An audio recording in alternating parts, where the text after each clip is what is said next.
Dreamscape presents St. Simon's Memoir, the personal story of finding the island and writing the St. Simon's trilogy of novels, by Eugenia Price, narrated by Nan Mcnamara. For the Goulds of St. Simon's, with love and gratitude. Part 1. The First Six. Jeannie is only half here, I heard Joyce Blackburn tell someone in the crowd around the table where I was autographing in a Tampa, Florida bookstore on December 1st, 1961.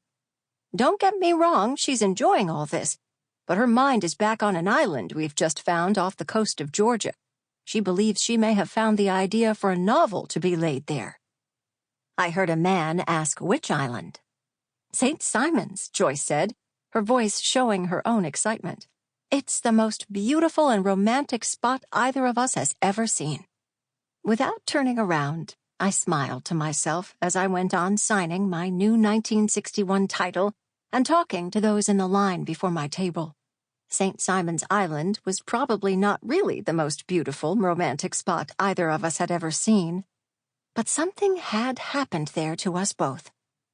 At that point, some old friends greeted me, and I lost the remainder of Joyce's conversation with the unseen gentleman, except to hear her exclaim, "She'll be beside herself when I give her the names you've written down. We do thank you." Joyce Blackburn, also a writer, is my best friend and housemate. My then current title, Beloved World, The Story of God and People, was just out, and my publisher had retained Joyce to travel with me during a promotion tour that had stretched from Friday, November 3rd, where it began in a store near our home in Chicago, on to Iowa, Ohio, and West Virginia, and south into Florida. For the first time in the 7 years during which I'd done autographing parties, I began wishing that this one would end, or that I could escape long enough to steal a few words with Joyce. Having overheard that scrap of talk about St. Simon's Island, my heart raced. The crowd didn't diminish for at least another hour, and when the afternoon finally ended, the nice people who ran the store escorted us to our car and stood talking for a while about the obvious success of the new book and the party, so that we were en route back to our motel before I had a chance to question her.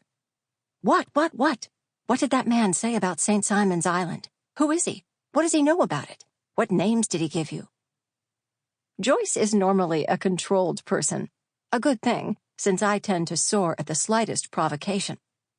His name, she said, is Mr. Mort F. Sample complete. Ready to continue?